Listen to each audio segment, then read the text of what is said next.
What is the best thing you have learned while filming the Twilight Saga? I don't know, I guess to do a story where it's not, I mean, most people try and do movies where it has the place where people's minds go to. They think that things have to be really, really dark, like all the time. In a relationship movie, something terrible has to happen. Or it has to be so light, it's not even anything. But this is just, I mean, like the fact that we've done this intense love story, like which seems almost like outdated. I mean, it seems like it's this sort of operatic, it's like melodrama. And people don't really make melodramas anymore. And the fact that people are still into it, and audiences like really want to see, like, they want to see people dying for love all the time, and it's quite sweet. I mean, it's like in the 50s, that's what people wanted to watch movies for.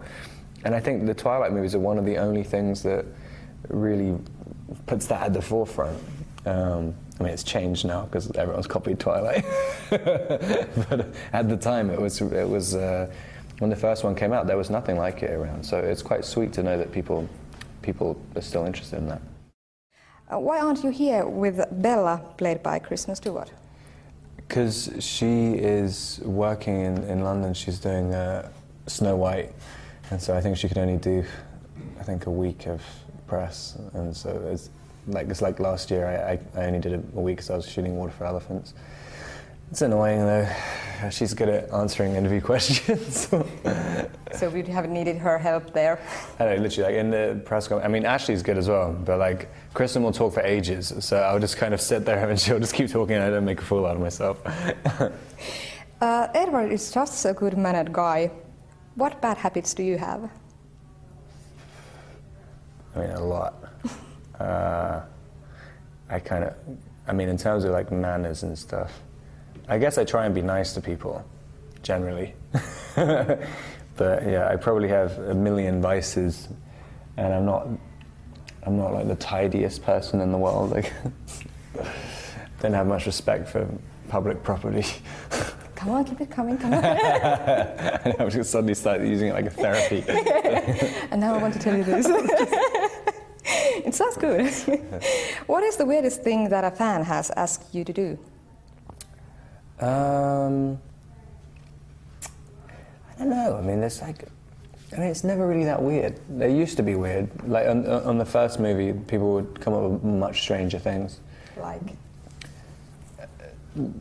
they just wouldn't really be able to speak. I mean, it was kind of like before the first movie came out, it was generally the book fans would look at you and because they didn't really know who any of us were, they'd think we were just the characters sitting there in front of them, so that you could see this, like, they're like in a trance coming out. And whereas now people realize more that, you know, we're just actors. But it was incredibly strange. On the first press tour, you'd meet people and they would, I mean, it's like sometimes now you'd see people who are like crying and stuff in the crowd. But I mean, on the first one, it was the whole lot of them. I mean, like everyone went nuts. So like, it was kind of, that was fun doing that.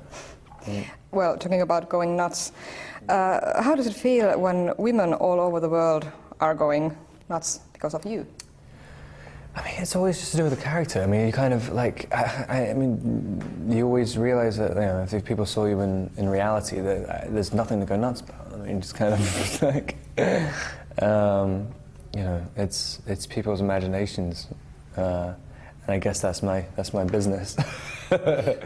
How did it feel to shoot a sex scene with Kristen?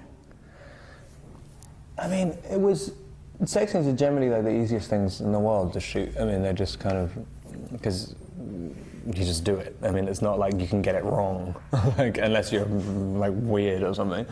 But it was just a very high pressure, because Mia and Kristen just knew, you know, the potential consequences of like not fulfilling people's expectations. And you know, when you know that it's not like people aren't expecting a sex scene, so it's just kind of like, it's not going to be a shock to them, and like, so really they'll just be waiting for that scene to happen, and then if it's not good enough, they'll be like, oh, after 3 movies of waiting for this to happen, and now that was it. So it was kind of nerve-wracking a little bit, but I don't know. I think the scene is kind of sweet and like it's. I think it's kind of funny as well. Like so, which is in a lot of ways kind of what a good sex scene is about.